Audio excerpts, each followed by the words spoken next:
Бисмилля, альхамдулиллах, вассалату вассаламу аля расулиллах, амма ба'д. Ассаламу алейкум ва рахматуллахи ва баракатуху, дорогие братья и сестры единобожники. С позволения Аллаха Субханаху ва Тааля, мы с вами продолжаем изучение ля иляха илляллах. И мы с вами в книге дошли до 14 главы, а это уединение Аллаха Субханаху ва Тааля в поклонении. Вера в божественность Аллаха и уединение Его в поклонении. Уединение Аллаха в поклонении – это является правом Аллаха на рабов. Таухид – это право Аллаха на рабов, как приводится у имама Аль-Бухари хадис в достоверном в Сахихе عن معاذ رضي الله عنه قال: كنت رديف النبي صلى الله عليه وسلم على حمار فقال: يا معاذ، هل تدري حق الله على العباد وما حق العباد على الله؟ قلت: الله ورسوله أعلم. فإن حق الله على العباد أن يعبدوه ولا يشرك به شيئا، وحق العباد على الله ألا يعذب من لا يشرك به شيئا. فقلت: يا رسول الله، أفلا أبشر به الناس؟ قال: لا تبشرهم فيتكلوا. Муаз ибн Джабаль, ради Аллаху анху, рассказывает, что как-то я сидел позади пророка, саллаллаху алейхи вассалям, верхом на осле, и он спросил меня: «О Муаз, знаешь ли ты, в чем состоит обязанность рабов перед Аллахом и в чем обязанность Аллаха перед рабами?» Я ответил: Аллаху и его посланнику это ведомо лучше. Пророк, саллаллаху алейхи вассалям, сказал: обязанность рабов перед Аллахом состоит в том, чтобы они поклонялись Ему и не приобщали к Нему ничего в сотоварищи. А обязанность Аллаха перед рабами состоит в том, что Он не наказывает того, кто не приобщает к Нему ничего в сотоварищи. Я спросил у посланника Аллаха: не сообщить ли мне эту радостную весть людям? Пророк, саллаллаху алейхи вассалям, сказал: нет, не сообщай. А не то они самоуспокоятся. И клянусь Аллахом, это является радостная весть каждому единобожнику, каждому, который оберегает свой таухид, каждому, который поклоняется только Аллаху и не приобщает Ему сотоварищи. Не приобщает Ему в сотоварищи ни могилы, ни шейхи, ни тагутов, ни каких-либо аусанов, идолов и так далее и тому подобное. Нет. Он поклоняется только Аллаху, и этот хадис для него бушра, для него это радостная весть, то, что Аллах Субханаху ва Тааля по своей милости не будет подвергать мучению муахидов. И каждый человек обязан поклоняться одному Аллаху и выполнить право Аллаха Всевышнего на него. Потому что человек обязан, это обязанность человека, то, что он должен быть единобожником. Поэтому каждый призывающий обязан призывать к таухиду, и каждый обучающийся обязан начинать с таухида. Таков манхадж, таков методология пророка, саллаллаху алейхи вассалям. И мы знаем, что одно из условий принятия деяний Всевышним Аллахом является соответствие сунне посланника Аллаха, саллаллаху алейхи вассалям. И имам Аль-Бухари приводит хадис в своем сахихе عن ابن عباس رضي الله عنهما أن النبي صلى الله عليه وسلم بعث معاذا رضي الله عنه إلى اليمن فقال: دعوهم إلى شهادة أن لا إله إلا الله وأني رسول الله، فإنهم أطاعوك لذلك فعلمهم أن الله افترض عليهم 5 صلوات في كل يوم وليلة، فإنهم أطاعوك لذلك فعلمهم أن الله افترض عليهم صدقة في أموالهم تؤخذ من أغنيائهم وترد على الفقرائهم. От Ибн Аббаса, ради Аллаху анху, передается, что пророк, саллаллаху алейхи вассалям, послал Муаза ибн Джабаля в Йемен, и он ему сказал: призови их к свидетельству о том, что нет божества заслуживающего поклонения, кроме Аллаха, и что я посланник Аллаха. В другой версии говорит, что «Иля айюахидуллаха», призови их уединять Аллаха в поклонении. И если они подчинятся тебе в этом, то расскажи им о том, что Аллах вменил им обязанность совершения 5 молитв ежедневно. Если же они подчинятся тебе и в этом, то расскажи им о том, что Аллах обязал их выплачивать садака, закат, которую следует брать у богатых и отдавать бедным из их числа. А в другой версии этого хадиса посланник Аллаха говорит: «Фалякун ауаля ма тад'ухум иляхи шахадату ан ла иляха илляллах». Пусть первым, чего ты начнешь призыв, будет то, что шахадату ан ла иляха илляллах, что нет никого достойного поклонения, кроме Аллаха. В этом хадисе доказательство, что призывающий начинает свой призыв с таухида. А что касается других законоположений ислама, то к ним призывают после подчинения человека единобожию. Потому что без единобожия Без единобожия все его дела недействительны и не принесут ему пользу. Не принесут пользу человеку, который не является единобожником, который посвящает свое поклонение кому-то другому помимо Аллаха. Даже если одно поклонение, если он посвящает все свои поклонения Аллаху Субханаху ва Тааля, однако просит мертвого, делает дуа у его могилы, он приобщающий Аллаху сотоварища, и все его действия, которые он посвятил Аллаху, не принесет ему пользы. Из-за этого, о дорогой мой брат, о уважаемая сестра, из-за этого тебе должно быть ясным, что самой важной вещью в твоей жизни должно быть изучение ла иляха илляллах.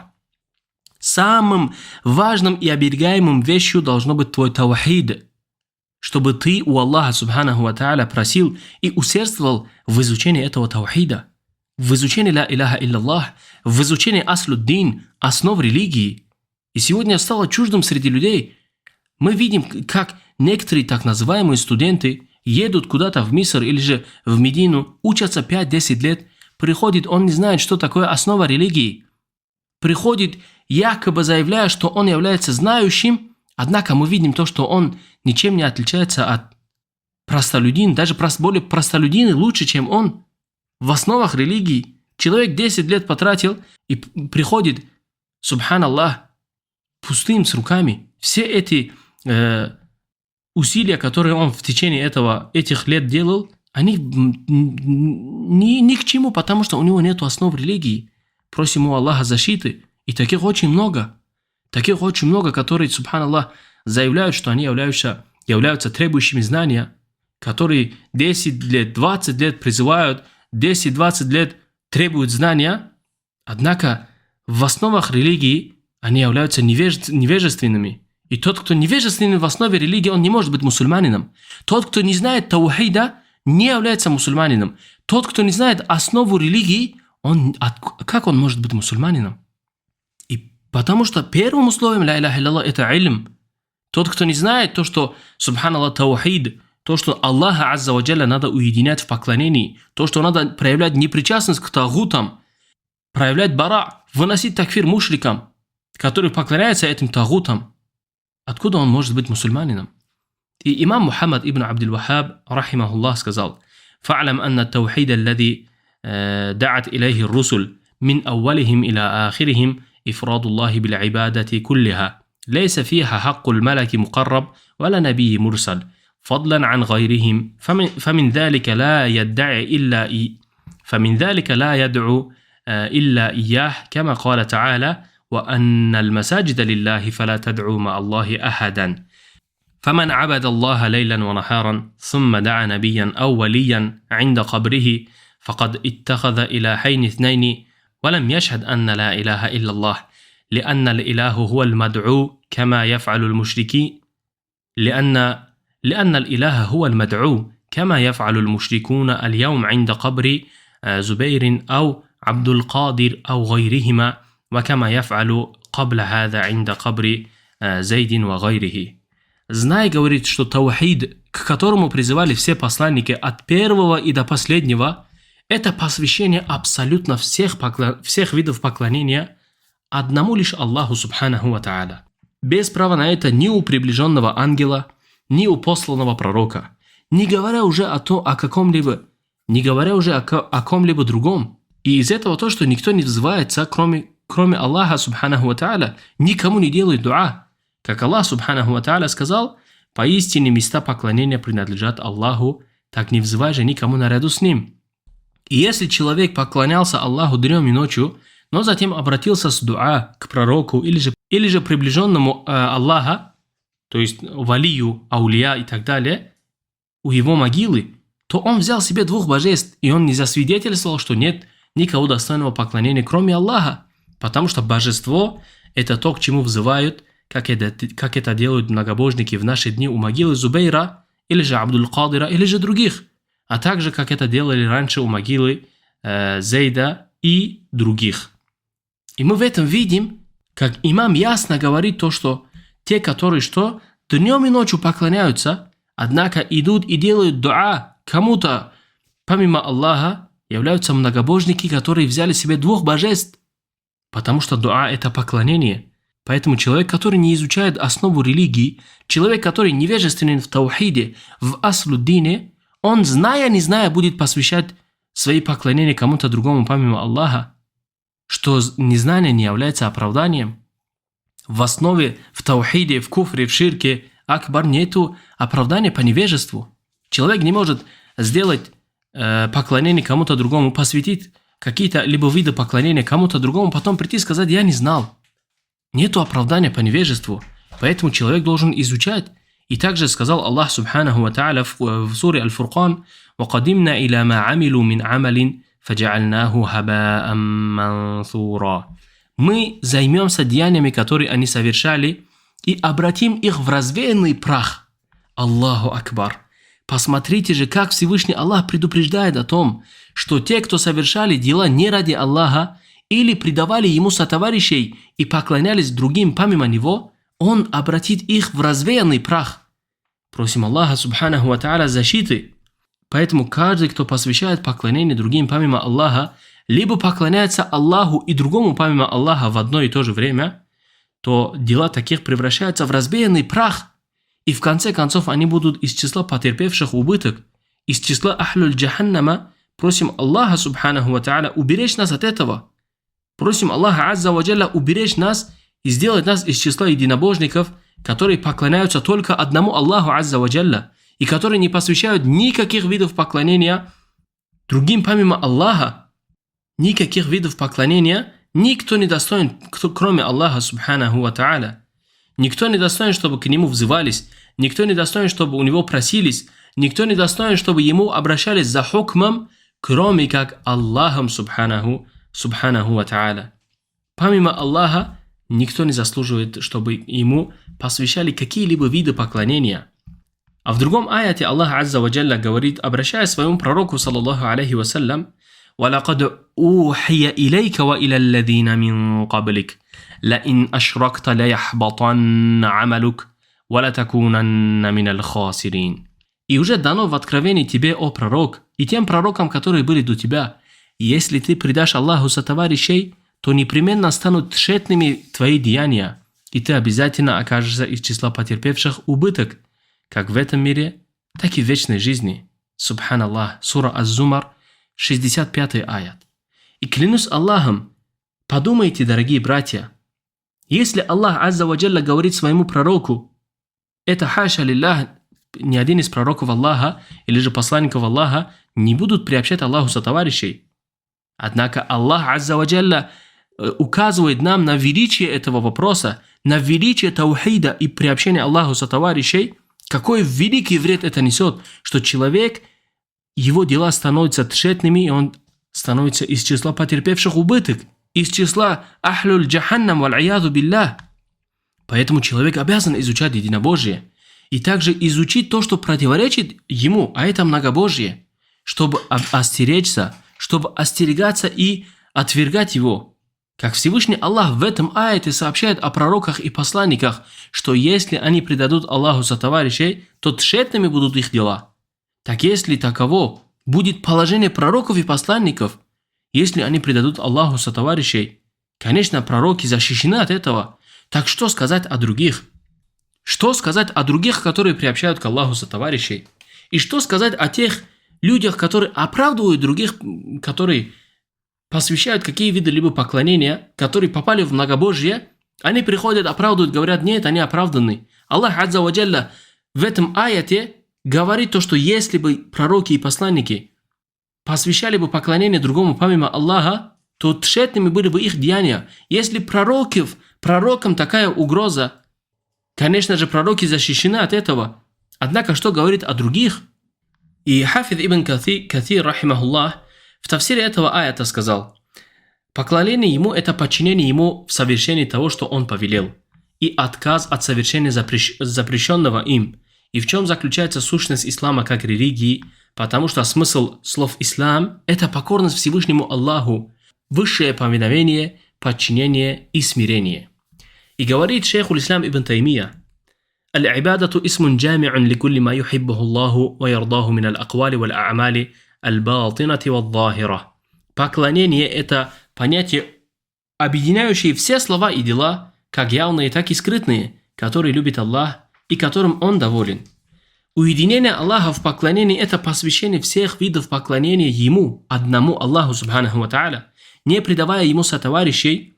И кто посвятит какое-либо из поклонений кому-либо помимо Аллаха, у такого нарушается единобожие, и такой становится многобожником, мушриком. Почему? Потому что Аллах Азза ва Джалля приказывает, и самым великим приказом в Коране это, чтобы поклонение было только одному Аллаху. Самый великий приказ Аллаха – это таухид, и самый великий запрет Аллаха – это ширк. Предавание Аллаху сотоварищей. Аллах Субханаху ва Тааля говорит: «Ва анналь масаджида лиллахи фала тад'у ма Аллахи ахадан». Поистине места поклонения принадлежат Аллаху, так не взывай никому помимо Аллаха.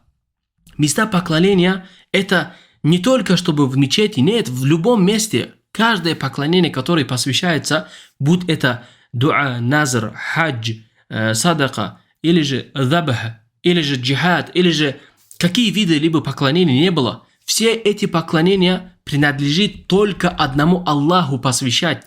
Никому иному, никто из пророков, ни ангелов, никто не заслуживает поклонения. Только Аллах Азза ва Джалля. Только Аллах Азза ва Джалля. В другом аяте Аллах Субханаху ва Тааля говорит: «Инна Аллаха Рабби ва Раббукум фа'будух, хада сирати мустаким». Воистину Аллах мой Господь и ваш Господь. Поклоняйтесь же Ему, ибо таков прямой путь.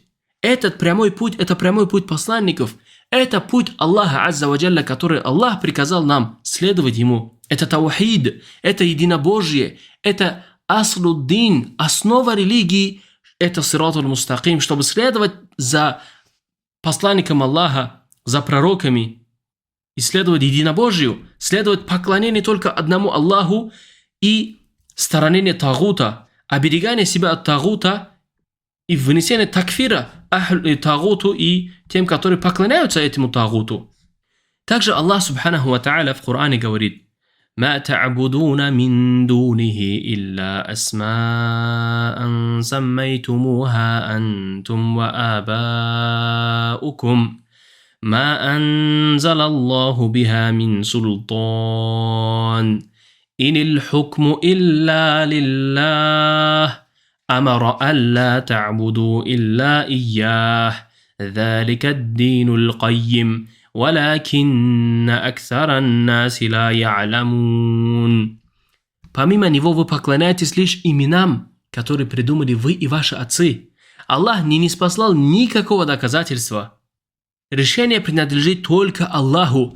Хукм, законодательство, вынесение суда, решений – все это принадлежит только одному Аллаху Азза ва Джалля. Он повелел, чтобы вы не поклонялись никому, кроме Него. Это и есть правая вера, но большая часть людей этого не знают. Не заслуживает никто и ничего, чтобы посвящали какой-либо видов поклонения, кроме единого Аллаха. И этот аят довод то, что Аллах Азза ва Джалля приказывает нам следовать пути посланников Аллаха, пути пророков, а это поклоняться всем видам поклонения Аллаху Азза ва Джалля. Обращаться на хукм только к хукму Аллаха, не к хукму тагутов, не к хукму каванину вад'ия, вал'аяду биллах, нет. Только к хукму Аллаха Субханаху ва Тааля. И кто обращается на суд тагута или же других законов, которые помимо законов Аллаха, то такой является из числа тех, которые взяли двух божеств, как сказал имам Мухаммад ибн Абдиль-Вахаб, и он не засвидетельствовал, что нет никого достойного поклонения, кроме Аллаха. Потому что хукм, законодательство, это поклонение, это Аллаху принадлежит. Когда мы обращаемся к Аллаху Субханаху ва Тааля, чтобы разрешили наш спор, это является поклонением. И в то же время, когда это же спор, либо же обращение на суд кому-то другому помимо Аллаха, является многобожием, ширком, потому что мусульманин обязан возвращать, как Аллах Субханаху ва Тааля говорит: «Фаин таназа'тум фи шей'ин, фаруддуху илля Аллахи ва расуль, ин кунтум ту'минуна биллахи вал яумил ахир». Если вы в чем-то припираетесь, либо между вами какой-то спор, то возвращайте это к Аллаху и Его посланнику, если вы веруете в Аллаха и в последний день. И это право единого Аллаха, и нет у Него сотоварища. Никого сотоварища нету. Никакого сотоварища в нем нету, ни приближенный ангел, ни посланник отправленный. Поэтому призыв всех пророков заключался в уединении поклонения одному Аллаху, и каждый пророк призывал к «Ла иляха илляллах», что является «нет никого достойного поклонения, кроме Аллаха». Аллах Субханаху ва Тааля говорит: «Вама арсална мин каблика мин расулин илля нухия илейхи аннаху ла иляха илля ана фа'будун». Мы не посылали до тебя ни одного посланника, которому не было бы внушено: нет божества, кроме меня, поклоняйтесь же мне. И вера в имена и в атрибуты Аллаха Субханаху ва Тааля и уединение его в них — это тоже таухид. Каждое имя и каждый атрибут Аллаха, который утвердил сам Аллах и который утвердил посланник Аллаха для Аллаха, мы утверждаем так, как утвердили Аллах и его посланник. Как Аллах Азза ва Джалля говорит: «Валиллахи ал-асма'уль хусна фад'уху биха, ва зару алладhina юлхидуна фи асма'ихи саюджзауна ма кану я'малун». У Аллаха самые прекрасные имена, посему взывайте к Нему посредством их и оставьте тех, которые проявляют неверие в Его имена. Они непременно получат воздаяние за то, что они совершали. Всевышний Аллах в этом аяте сказал то, что у Него прекрасные имена. И из веры в Аллаха является верить во все, чем Всевышний Аллах описал себя в своей книге и чем описал его посланник, саллаллаху алейхи вассалям, в пречистой сунне. Однако необходимо человеку знать 4 правила в именах и атрибутах Аллаха Субханаху ва Тааля, для того, чтобы его вера была действительной. Верить во все имена и атрибуты и действия Всевышнего Аллаха без искажения, без отрицания, без уподобления и без вопросов «какие?», «кайф?». И Аллах Субханаху ва Тааля говорит: «Валаху л-маталу л-а'ля фи с-самавати вал-ард, ва хуа л-азизу л-хаким». Ему принадлежит наивысшие качества на небесах и на земле. Он могущественный, мудрый. У Всевышнего имена и атрибуты действия являются всесторонние, совершенными. Как Мухаммад ибн Абдил-Вахаб, рахимахуллах, говорит: «Ва амма ма'на л-имани биллахи, فإن تعتقد أن الله هو الإله المعبود وحده دون من سواه وتخليص جميع الأنواع العبادة كلها لله وتنفيها عن كل معبود سواه وتحب أهل الإخلاص وتواليهم وتبغض أهل الشرك وتعاديهم». Что касается смысла имана, веры в Аллаха, то это значит, что ты должен быть убежденным, что Аллах тот, кому посвящаются все виды поклонения, единственный помимо всего остального, только Аллах Азза ва Джалля. И искренне направлять все виды поклонения одному лишь Аллаху и отрицать их от всех божеств помимо Него. И любить людей таухида и брать их в друзья и союзники, и ненавидеть людей ширка и враждовать с ними. Эти слова имама передаются в Ад-Дура Русания в первом томе, страницы 161 и 162. И началом призыва всех посланников было единобожие в божественности, в таухид аль-улухия, чтобы уединяли Аллаха Азза ва Джалля в поклонении. Все посланники, без исключения, которые приходили к своим народам, начинали свой призыв именно с этого, именно с таухида, не с чего-то другого, чтобы людям говорить о власти, или же не с того, чтобы людям говорить об имуществе. Нет, как Аллах Азза ва Джалля говорит об этом в своем великом книге, говорит: «Валакад ба'атна фи кулли уммати расулан ан я'буду Аллаха ваджтанибу ат-тагут». Мы отправили ко всем народам посланников: поклоняйтесь Аллаху и сторонитесь тагута. Сторонитесь тагута. Сура Ан-Нахль, 36 аят. И когда пророк, саллаллаху алейхи вассалям, отправил Муаза в Йемен, он сказал: поистине ты придешь к народу из людей Писания, из числа людей Писания. Пусть фалиякун ауалу ма тад'ухум илейхи шахадату алла иляха илляллах.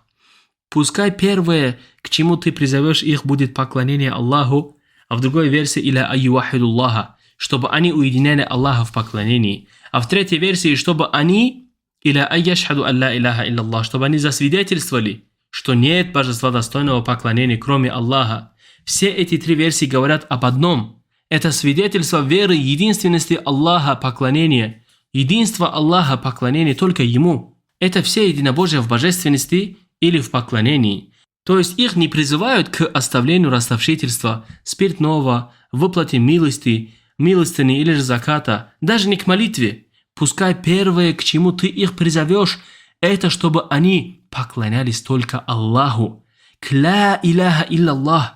Если же они подчинятся в этом, если они войдут в ислам, станут мусульманами, скажут ла иляха илляллах и проявят непричастность к тагутам, как в хадисе пророка саллаллаху алейхи вассалям, «Ман каля ла иляха илляллах, ва кафара бима ю'баду мин дуниллах, харума малуху ва дамух».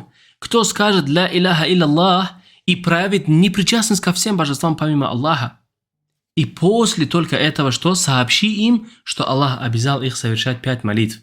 Обратите внимание, что 5 молитв только после того, как человек понял единобожие, как человек стал единобожником. Если человек не понял единобожие, то кому он будет молиться? Для кого он будет совершать эти 5 молитв? Пост, хадж. Поэтому здесь пророк, саллаллаху алейхи вассалям, обучает Муаза, как это пришло в достоверных сборниках Аль-Бухари и Муслима, в самых достоверных сборниках хадисов. Если хадис пришел в них, то это самая высшая степень классификации хадисов. И во все времена пророки приходили с единобожием, и это оставалось камнем в преткновении.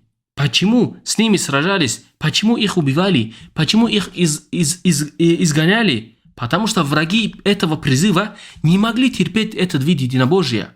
Ведь приняв его, ты меняешь всю свою жизнь. Когда пророк, саллаллаху алейхи вассалям, сказал им: «Скажите всего одно слово, и вы будете властителями над арабов и не арабами». И они сказали: «Мы тебе скажем 100 слов, только скажи, что это за слово». Он сказал: «Скажите ла иляха илляллах, что нет божества достойного поклонения, кроме Аллаха». Они сказали на это: «Аджа'аля аль-алихата иляха вахида». Неужели он сделал всех наших богов одним богом? Они не приняли это, и это было сутью борьбы все времена. Это во все времена все пророки ради этого сражались, ради таухида улухия. У всех пророков была эта проблема со своим народом. Вопрос поклонения, кому они поклоняются. Не вопрос признания. Все признают Аллаха. Даже многобожники курайшиты признавали Аллаха. Даже Иблис, ла'анахуллах, признает Аллаха. Не в этом была проблема. Проблема была в поклонении. Поклоняешься ли ты ему или нет? И если ты поклоняешься, то только ему поклоняешься или нет? Или же наравне с ним кому-то еще? Поэтому мы должны понимать, дорогие братья и уважаемые сестры, что единобожие пришло, чтобы порвать все узы с неверием, все узы с неверными и теми, кто враждовал с этой религией. Абу Лахаб, родной дядя пророка, саллаллаху алейхи вассалям, курайшит из Бану Хашима, когда он нарушил этот вид единобожия, кем он стал? Таббат яда Аби Лахаб. Аяты Аллах Азза ва Джалла отправил: да пропадут пропадом руки Аби Лахаба. Сура Масад, 1 аят. Он стал проклятым. Аллах проклял его, несмотря на то, что он дядя пророка, саллаллаху алейхи вассалям, дядя посланника Аллаха, родной брат его отца. Потому что проклятие одной части человека – это проклятие его полностью. И Аллах возвысил Биляля, который был рабом, которого продавали и покупали. Его использовали как вещью до ислама, на которого не смотрели люди. Его считали вещью, субханаллах. Однако, когда он сказал «Ля иляха илляллах», когда он стал единобожником, Аллах, субханаху ва та'аля, возвысил его. И мы, каждый из нас, говорим «Радияллаху анху», «Радияллаху анху». Миллионы мусульман говорят «Радияллаху анху».